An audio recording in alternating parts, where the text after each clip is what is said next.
नैबे कगरपुर हालामनि जग्रबसेपुर गामि नलदबा आरो सावपारा गामिया नैथि रंजालि बैसागु फोरबो फालिदों। बेहाय माखासे दोरोङारि गेलेनाय बादायलायनाय हारिमु मोनाबिलि बाहागो लाबाय।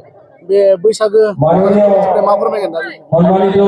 बिराद गोजोननाय मोनदों दिनैहाय नैबे माने नलदबा उदांस्रि क्लाबनि बानजायनायाव मोनसे माने बैसागु फोरबो फालिदों बिथांमोना। बिराद माने गाजा गोमजायै बेयाव माने हाबाफारिखौ खुंफुंदों। बिनि थाखाय खुंफुं आफादनिसिम साबायखर बावनांगोन। बिथांमोना नैथि खेबनि थाखाय बैसागु फोरबोखौ फालिदों गाजा गोमजायै।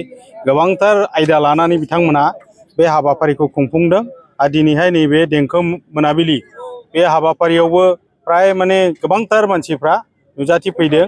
गावनि हारिमुखौ लाखिनो थाखाय बयबो गोसो दुंब्रुदै बा बे गोथां जोंनि मोनसे जारिमिन बैसागु फोरबोखौ एंगारनो हायै बर'फोरनि मोनसे माने गोथां जारिमिन बा बैसागु बेखौ फालिनो थाखाय बयबो ज'यै आवगायबोनायखौ नुनो मोनदों। बिनि थाखाय आं गोजोननाय मोनदों।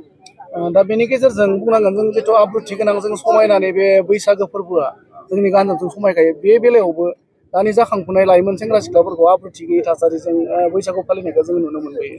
बे बेलायाव मा खावलायनो सानगोन नोंसोरा? बेनि बेलायाव आं सानो थारमाने जोंनि जेनोखि माने गारजेनफोर दं, जाय बिथांमोना मोजां माने जोंनि बर'नि गेजेरावबो गोबांथार माने समाज सिबियारि बिथांमोन दं। बिथांमोना मोजाङै माने दिशा होनांगोन।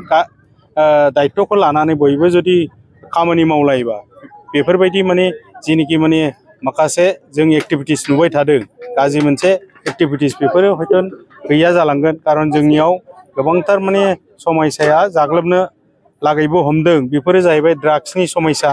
बे ड्राग्सनि समयसाफोरखौ जुदि जों होबथानांगौबा नोंनि फिसा आंनि फिसा सानालासिनो जोङो जयैनो समाज हिसाबै जुदि जों गसंथायोबा बेफोर जिनिसा जोंनिफ्राय गोमोरलांगोनखौ नुयो आरोखि।